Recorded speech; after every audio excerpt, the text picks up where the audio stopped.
like, subscribe. Hi everyone, welcome to Achievement Manpower for all competitive exams. Today in our session TS State 2022 target subject is EVS. EVS paper 1 target subject topic is pedagogy. Today we have discussed. Those who are new in our session, do like, subscribe and hit bell icon for latest update. You may also join with me on Telegram channel, Instagram. All links are provided in description box. So today our subject is EVS and topic we have discussing is pedagogy. So what is pedagogy in TS State? What are the syllabus they have given? Let's check out. Pedagogy ఇక్కడ మనకి ఒక important role play చేస్తుంది. ఇది టోటల్గా మనకి 6 marks ఇచ్చారు TS స్టేట్లో.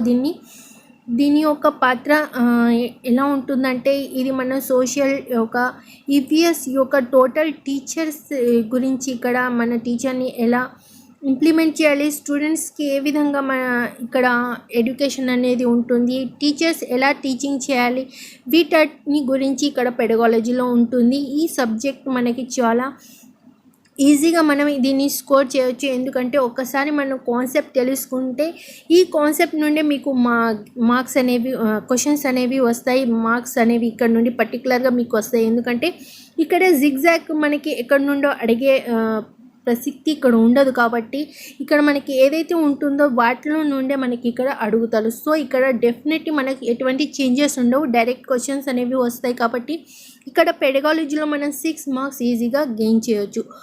మీరు మంచిగా కాన్సెప్ట్ని విని కాన్సెప్ట్ని అప్లై చేస్తే ఎగ్జామ్లో కనుక మీరు ఆల్మోస్ట్ ఇక్కడ 6 to 6 మార్క్స్ ఇక్కడ మీరు గెయిన్ చేయొచ్చు. पेडोलॉजी यहाँ पर जो है पेडोलॉजी ये जो है यहाँ पर टीएस स्टेट में 2022 के टीएस स्टेट में सिलेबस में दिया गया है. पेडोलॉजी यहाँ पर 6 मार्क्स की होगी. 6 मार्क्स यहाँ पर आपको डायरेक्ट मिल जाएंगे, क्योंकि यहाँ पर किसी भी प्रकार के क्वेश्चंस में चेंजेस नहीं होंगे, डायरेक्ट क्वेश्चंस दिए जाएंगे. कॉन्सेप्ट आपको समझना है. एक बार अगर आपने कॉन्सेप्ट समझ ली तो फिर आप यहाँ पर कॉन्सेप्ट के रिलेटेड टॉपिक्स ही यहाँ पर पूछे जाएंगे. यानी कि लिमिटेड ऑफ सिलेबस में जो यहाँ पर पूछा गया है, जो यहाँ पर सिलेबस भी दिया गया है, देखिए बहुत ही कम 6 टॉपिक्स यहाँ पर दिया गया है. इनमें से ही आपको क्वेश्चंस आएंगे. सो ज़रूर देखिएगा, कॉन्सेप्ट को ज़रूर समझिएगा, हमारे साथ जुड़े रहिएगा अंत तक, एग्ज़ाम तक, क्योंकि एग्ज़ाम तक हमारे प्रिपरेशन चलने वाला है. जब तक एग्ज़ाम होगा नहीं तब तक हमें आपके साथ जुड़े रहेंगे. इसके लिए आपको क्या करना होगा, लाइक, सब्सक्राइब एंड शेयर करते चलना होगा. एंड नेक्स्ट यहाँ पर अगर हम पेडोलॉजी को बैक टू बैक कंप्लीट कर लेंगे तो फिर हम यहाँ पर प्रीवियस क्वेश्चंस की प्रॉब्लम्स पेपर्स भी हम यहाँ पर सॉल्व करेंगे. फिर इन पर हम ज़्यादा से ज़्यादा MCQ के क्वेश्चन सॉल्व करेंगे, फिर अगर टाइम रहा तो. देखिए यहाँ पर आज का जो सेशन है, यहाँ पर टोटल पैकेज ऑफ यहाँ पर मिलेगा 6/6 आप यहाँ पर कवर कर सकोगे अगर आप अच्छे से यहाँ पर हमारी कॉन्सेप्ट को समझोगे. तो कॉन्सेप्ट को ज़रूर समझिएगा. कोई भी एक सेशन आप यहाँ पर मिस मत कीजिएगा, क्योंकि एक सेशन से दूसरा सेशन रिलेट करके हम यहाँ पर सेशन बना रहे हैं. एंड सेशन बहुत ही इम्पॉर्टेंट होने वाला है. एंड यहाँ पर क्वेश्चंस किस प्रकार पूछे जाते हैं ये भी आपके साथ डिस्कस करने वाले. तो जुड़े रहिएगा हमारे साथ अंत तक, ఎగ్జామ్ తక్. అయితే ఇక్కడ క్వశ్చన్స్ ఎలా ఫ్రేమ్ అవుతాయి, క్వశ్చన్స్ ఎలా దేని మీద ఎక్కువ అడగబడతారు, ఇవన్నీ మనం సెషన్స్ను ఏదైతే సెషన్స్ ఉంటాయో వాటి మధ్య మనం చర్చించుకుంటాం. సో ఏ ఒక్క సెషన్ని కూడా మిస్ చేయకండి. టోటల్ 6 కాన్సెప్ట్ ఇక్కడ ఇచ్చాడు. సోషల్ 6 టాపిక్స్ పైన మనం చర్చిస్తున్నాం.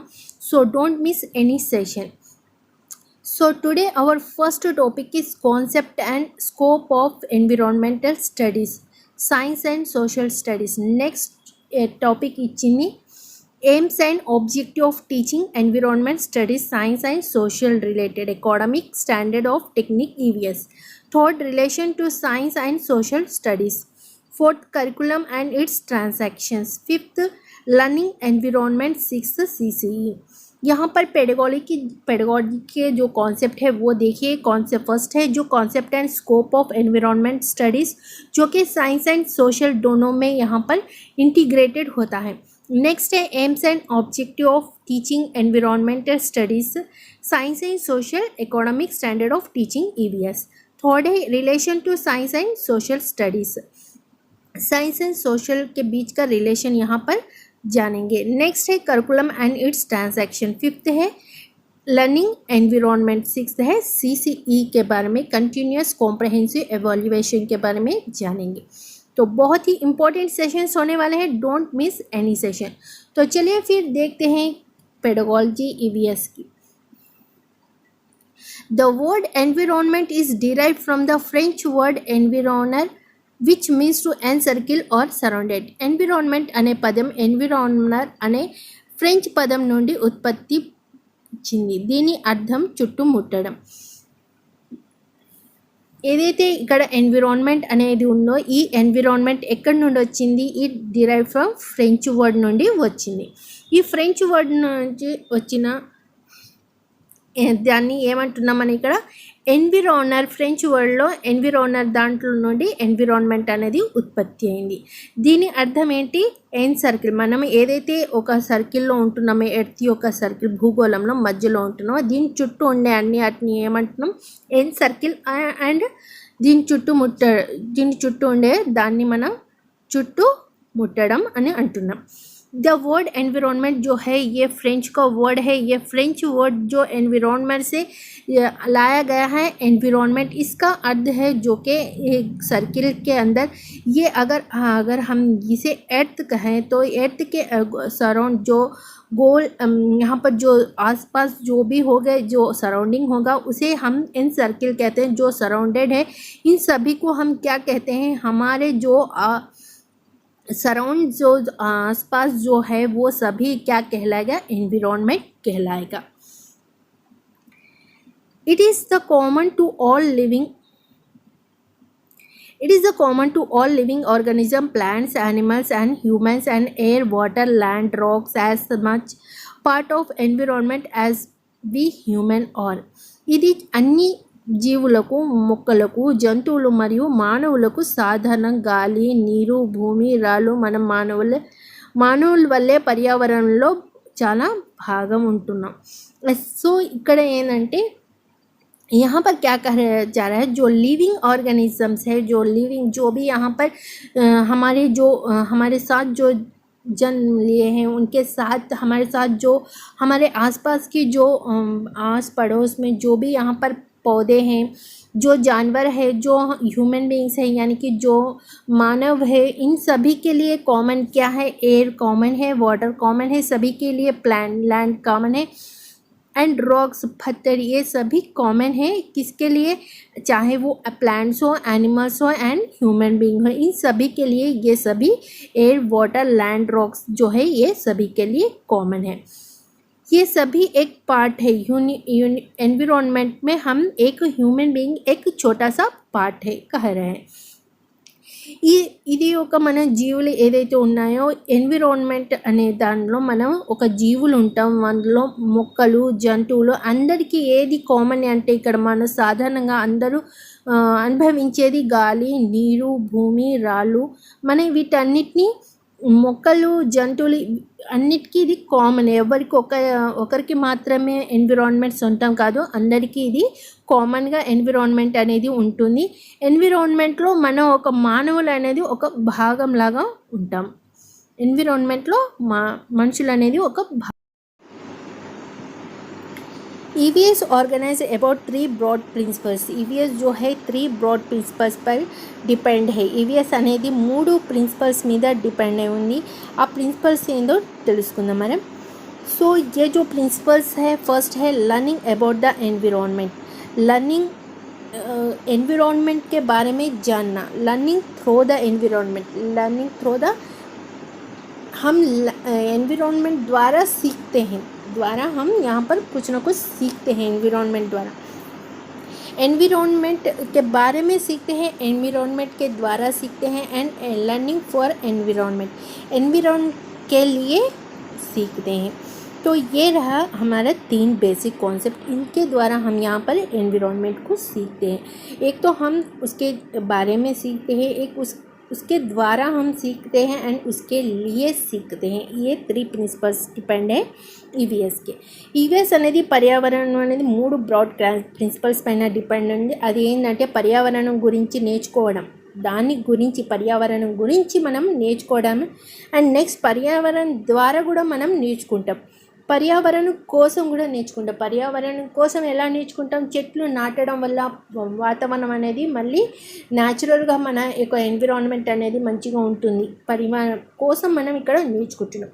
పర్యావరణం ద్వారా ఎలా నేర్చుకుంటే గ్రీనిష్ ఇక్కడ పర్యావరణం మంచిగా ఉంటే మనం ఎన్ని విధాలుగా మనకి అది సహాయపడుతుంది, ఎన్ని విధాలుగా మనం ఆరోగ్యంగా ఉంటాం, దాని ద్వారా మనం నేర్చుకుంటాం. పర్యావరణం గురించి ఏమేమి ఉంటుంది, పర్యావరణం గురించి మనం ఒక సైన్స్, ఒక టెక్స్ట్ బుక్స్ వీటిలో అండ్ మనం జనరల్గా అనుభవించి వీటిని నేర్చుకుంటాం. సో ఈ విధంగా 3 ప్రిన్సిపల్స్ అనేవి డిపెండ్ అయ్యి इस प्रकार 3 ब्रॉड प्रिंसिपल पर ईवीएस जो है बना है. यहाँ पर देखेंगे hence the scope of environment is very wide. కాబట్టి పర్యావరణ పరిధి చాలా విస్తృతమైనది. ये जो पर्यावरण एनवायरनमेंट है इसका जो स्कोप है बहुत बड़ा है. यहाँ पर एक छोटा सा पार्ट नहीं है, ये बहुत बड़ा है जिसे हम यहाँ पर सीखने जाएँ तो बहुत ज़्यादा यहाँ पर हमें सीखेंगे एनवायरनमेंट के बारे में. ఏదైతే ఎన్విరాన్మెంట్ ఉందో ఇది చాలా విస్తృతమైనది. దాని గురించి మనం ఎంత నేర్చుకున్నా అది తక్కువే. చాలా ఒక పార్ట్ అనేది కాదు, ఇది చాలా విస్తృతమైన ఎన్విరాన్మెంట్ గురించి చాలా విస్తృతంగా ఇక్కడ పర్యావరణం గురించి, పర్యావరణంలో ఏమేమి ఉంటాయి వాటి గురించి మనం చాలా విస్తృతంగా నేర్చుకోవాలంటే చాలా ఉంటుంది. That children actually construct their understanding of knowledge while directly interacting with their environments. పిల్లలు ఏ విధంగా నేర్చుకుంటారంటే పిల్లలు ఇక్కడ యాక్టివ్గా నేర్చుకుంటారు. ఏదైతే ఎన్విరాన్మెంట్ ఉంటుందో దాన్ని అర్థం చేసుకొని, అండర్స్టాండింగ్ చేసుకొని, దాని యొక్క నాలెడ్జ్ వాళ్ళు గెయిన్ చేసుకొని డైరెక్ట్లీ వాళ్ళు ఇంటరాక్ట్ అవుతారు. ఎన్విరాన్మెంట్తో ఇంటరాక్ట్ అయ్యి ఎన్విరాన్మెంట్ గురించి నేర్చుకుంటారు. ये जो एनवायरनमेंट है ये बच्चे जो होते हैं ये एक्चुअली यहाँ पर पार्टिसिपेट करते हैं. एक्चुअली वो अपने नॉलेज को यहाँ पर कंस्ट्रक्ट करते हैं, एक के साथ एक जोड़कर समझकर कंस्ट्रक्ट कर उस पर नॉलेज को गेन कर वे यहाँ पर सीखते हैं. एंड ये जो सीखते हैं वो डायरेक्टली इंटरेक्ट होते हैं, यानी कि वातावरण के साथ जुड़कर वो आमने सामने जो होते हैं वातावरण के साथ ये सीखते हैं. यानी कि अगर आपने एक पौधा लगाया, ये किस प्रकार आपने एक बीज लगाए, किस प्रकार पौधा बढ़ा, ये आपके एक एनवायरनमेंट द्वारा आपके द्वारा यहाँ पर सीखा जाता है. जो एनवायरनमेंट जो पौधा बढ़ता है उसमें जो फल होते हैं ये सभी कॉन्सेप्ट ये बच्चा सीखता है, नेक्स्ट उस पर इम्प्लीमेंट करता है. यानी कि डायरेक्ट इन्वॉल्व होकर वो एक पौधा लगाता है, फिर उसके फल खाता है. इस प्रकार वो डायरेक्टली इन्वॉल्व होता है. ఏదైతే పిల్లలు ఉంటారో ఫస్ట్ వాళ్ళు ఎన్విరాన్మెంట్ గురించి నేర్చుకుంటారు. ఏదైతే ఎలా నేర్చుకుంటే ఎలా మన చెట్లు పెంచుతాం వాటి గురించి నేర్చుకుంటారు. నెక్స్ట్ వాళ్ళు కూడా ట్రై చేస్తారు, డైరెక్ట్ ఇంటరాక్ట్ అయ్యి వాళ్ళు కూడా చెట్లు నాటడం, చెట్లు పెరిగి తర్వాత దాన్ని కాయలు తినడం, కాయలు కోయడం, ఇవన్నీ వాళ్ళు డైరెక్ట్గా ఇంటరాక్ట్ అయ్యే ఎన్విరాన్మెంట్ ద్వారా నేర్చుకుంటారు. పిల్లలు వారి పర్యావరణాలను నేరుగా కలుస్తూనే వారు జ్ఞానంపై వారి అవగాహనను చురుకుగా నిర్మించుకుంటారు. ఏదైతే వాళ్ళు పర్యావరణంలో కలిసిపోతారో, పర్యావరణంలో ఉంటారో, వాళ్ళ పర్యావరణంలో గురించి వాటి గురించి తెలుసుకొని వాటి యొక్క జ్ఞానం సంపాదించుకొని వాటి యొక్క జ్ఞానం నేర్చుకొని దాన్ని చురుకుగా వాళ్ళు ఆ ఎన్విరాన్మెంట్ని ఫాలో అవుతుంటారు. అంటే వాళ్ళ ఎన్విరాన్మెంట్లో ఏదైతే ఉంటుందో వాళ్ళు ఎన్విరాన్మెంట్తో అవగాహన తెలుసుకొని దాని మీద నిర్మించుకుంటారు వాళ్ళ యొక్క నాలెడ్జ్ని. Next, how to teach students EVS in school room. Class room, మనం ఒక క్లాస్ రూమ్లో ఈవీఎస్ని ఏ విధంగా నేర్పిస్తాం పిల్లలకి. जो टीचर्स हाउ यहाँ हम किस प्रकार स्कूल में ईवीएस को बच्चों को बताते हैं, जो टीच करते हैं वो किस प्रकार टीच करते हैं हम यहाँ पर देखेंगे. తరగతి గదిలో విద్యార్థి ఈవీఎస్ని ఎలా బోధించాలి ఇక్కడ మనం నేర్చుకున్నాం. Class 3rd and 4th 5th ఇక్కడ మనం through the EVS text books ద్వారా మనం ఇక్కడ పిల్లలకి నేర్పిస్తాం. మనకి ఏదైతే ప్రైమరీ ఎగ్జామ్ ఏదైతే పేపర్ 1 ఉందో ఇక్కడ మనకి సైన్స్ అనేది ఈవీఎస్ అనేది పేపర్ 3rd క్లాస్ నుండే మనకి ఈవీఎస్ అనేది ఇచ్చింది. 1st క్లాస్ 2nd క్లాస్ ఇక్కడ ఈవీఎస్ అనేది లేదు. కానీ థర్డ్ ఫోర్త్ ఫిఫ్త్ నుండి ఇక్కడ ఈవీఎస్ అనేది ఇవ్వబడింది. టెక్స్ట్ బుక్ ద్వారా ఈవీఎస్ పిల్లలు నేర్చుకుంటారు. ఒక సర్టెన్ ఏజ్ తర్వాత వాళ్ళ యొక్క పర్యావరణంలో కలిసి కొంచెం ఇంప్రూవ్మెంట్ వాళ్ళ యొక్క నాలెడ్జ్ స్టెబిలిటీ అవుతుంది. అక్కడ నుండి వాళ్ళు ఒక ఎన్విరాన్మెంట్ గురించి నేర్చుకోవడానికి మంచిగా ఒక ఏజ్ అనేది ఉంటుంది. కాబట్టి క్లాస్ థర్డ్ ఫోర్త్ ఫిఫ్త్ నుండి ఇక్కడ ఈవీఎస్ అనేది ఇవ్వడం జరిగింది. जो कि यहाँ पर EVS है, ये जो क्लासरूम में हम यहाँ पर टीच करते हैं. पेपर 1 में भी यहाँ पर थर्ड क्लास बच्चों को यहाँ पर फर्स्ट क्लास से यह नहीं दिया गया है. बच्चों के एज एंड उनके मेंटल एबिलिटी के अनुसार यहाँ पर क्लास थर्ड से टेक्स्ट बुक्स को प्रोवाइड किया गया है. EVS क्या है, EVS के बारे में ये यहाँ पर अच्छे से इस एज में इस क्लास में अच्छे से जानेंगे, इसलिए यहाँ पर क्लास थर्ड से इसे प्रोवाइड किया गया है. क्लास 1 में क्लास 2 में नहीं है क्या? टेक्स्ट बुक्स EVS बच्चों को नहीं टीच करते हैं क्या? तो टीच करते हैं. हम यहाँ पर क्लास 1 एंड क्लास 2 में भी इसे टीच करते हैं, लेकिन ये इंटीग्रेटेड होता है, यानी कि ये लैंग्वेज में इसे इंक्लूड कराते हैं एंड मैथमेटिक्स में भी ये इंक्लूड रहता है. सभी लैंग्वेजेस में इंक्लूड रहता है एंड मैथमेटिक्स में भी ये इंक्लूड रहता है साइंस. लेकिन इसको पर्टिकुलरली डिवाइड कर यहाँ पर third class fourth class fifth class में इसे एक टेक्स्ट बुक के रूप में यहाँ पर प्रस्तुत किया है. అయితే క్లాస్ 1 నుండి 2 నుండి టెస్ట్ ఈవీఎస్ ఉండదా అంటే ఉంటుంది. ఈవీఎస్ అనేది ఫస్ట్ క్లాస్ సెకండ్ క్లాస్లో కూడా ఉంటుంది, కానీ ఇది ఇమిడి ఉంటుంది. దేంట్లో మ్యాథ్స్ అండ్ లాంగ్వేజెస్లో ఇది ఇమిడి ఉంటుంది. వీటిలోనే సైన్స్ అనేది ఈవీఎస్ అన్ని ఎన్విరాన్మెంట్ అనేది దాని గురించి అనేది అన్ని సైన్స్ అండ్ మ్యాథ్స్లో ఇంటిగ్రేటెడ్ చేసి ఉంటుంది. తరగతి 1-2 భాషల్లో గణితంలో ఏకీకృతం చేయబడింది. ఈ రెండు గణితంలో అండ్ భాషల్లో దీన్ని ఏకీకృతం అంటే ఇంటిగ్రేట్ చేసి ఇక్కడ చెప్తారు. లేకిన్ ఒక స్టేజ్ వచ్చిన తర్వాత వాళ్ళకు ఒక మెంటల్ ఎబిలిటీ వచ్చిన తర్వాత వాళ్ళకు ఒక ప్రత్యేకంగా ఈవీఎస్ని ఇక్కడ డివైడ్ చేసి థర్డ్ ఫోర్త్ ఫిఫ్త్ నుండి వాళ్ళని ఇంప్లిమెంట్ చేశారు క్లాస్ వాళ్ళని. త్రూ ద టెక్స్ట్ బుక్ ద్వారా వాళ్ళకి మనం ఈవీఎస్ చెప్తాం. So next, which subject integrated in EVS. ఈవీఎస్లో ఏ సబ్జెక్టులు ఏకీకృతం చేయబడింది. అయితే ఈవీఎస్ में कौन से सब्जेक्ट्स रहते हैं इंटीग्रेटेड यानी कि मिलकर रहते हैं, वो क्या रहते हैं देखिए. ఈవీఎస్లో ఏ సబ్జెక్ట్ అనేది ఏకీకృతమై ఉంటుందో నేర్చుకుందాం.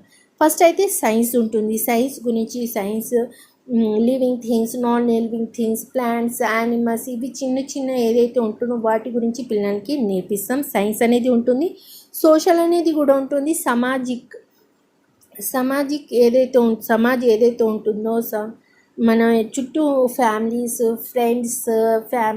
వాటి యొక్క జాయింట్ ఫ్యామిలీస్ అన్నట్టు రిలేషన్స్ అండ్ మనకి హిస్టరీ ఇవన్నీ కొంచెం మనం ఇక్కడ పిల్లలకి చెప్తాం. ఎన్విరాన్మెంట్ స్టడీస్, పర్యావరణం గురించి కూడా ఇక్కడ మనం ఇంప్లిమెంట్ చేస్తాం. ఎటువంటి ఫుడ్ ఇవ్వాలి, ఎటువంటి పర్యావరణంలో మనం ఉండాలి, ఎటువంటి హౌజెస్ మనం నిర్మించుకోవాలి, ఎటువంటి ఇల్లు మనం నిర్మించుకోవాలి, ఎటువంటి క్లాత్స్ మనం వేసుకోవాలి, ఇవన్నీ మనం ఎన్విరాన్మెంట్ తగ్గట్టు మనం ఎలా లివింగ్ చేయాలి, ఎన్విరాన్మెంట్ తగ్గట్టు ఎటువంటి ఫుడ్ మనం ఇంప్లిమెంట్ చేయాలి.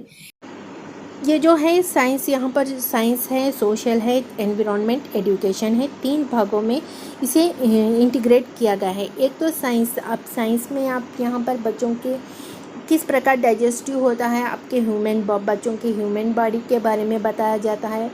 किस प्रकार का फूड यहाँ पर लिया जाता है, किस प्रकार का एयर यहाँ पर मिलती है, किस प्रकार की सॉइल मिट्टी यहाँ पर होती है, किस प्रकार के रहन सहन हमें करना है, किस प्रकार की साइंस यहाँ पर टेक्नोलॉजी हमें मिलती है, ये सभी हम यहाँ पर साइंस में जानेंगे. सोशल में हम यहाँ पर सोशल के रिलेटेड जो समाज है उसके बारे में जानेंगे. जो फैमिलीज हैं उनके बारे में जानेंगे, किस प्रकार की फैमिली होती है, किस प्रकार का रहन सहन होना चाहिए, किस प्रकार का कल्चर होता है, किस प्रकार का यहाँ पर लैंग्वेज होता है, इन सभी पर सोशल में डिपेंड होता है. एंड एनवायरनमेंट एजुकेशन में आपको एनवायरनमेंट द्वारा प्लांट्स से आपको क्या मिलता है, प्लांट से आपके किस महीने में किस प्रकार के प्लांट्स होते हैं, किस प्रकार के प्लांट्स किस प्रकार के फल देते हैं, ये सभी हम जानेंगे थर्ड एनवायरनमेंट एजुकेशन में. बच्चे इन तीनों वे में ईवीएस को कंस्ट्रक्ट करके ईवीएस का जो नॉलेज है वो गेन करेगा. तो आज के लिए బస్ ఇట్నా ही ఐ హోప్ కాన్సెప్ట్ ఆఫ్ టు క్లియర్ हो चुका होगा ఇక్కడ మన కాన్సెప్ట్ అర్థమై ఉంటుంది ఎవరైతే కాన్సెప్ట్ అర్థం అవ్వలేదో కామెంట్ సెషన్లో కామెంట్ చేయండి నెక్స్ట్ సెషన్లో మళ్ళీ దీన్ని రిపీట్ చేద్దాం so next session we meet again until then keep smile bye bye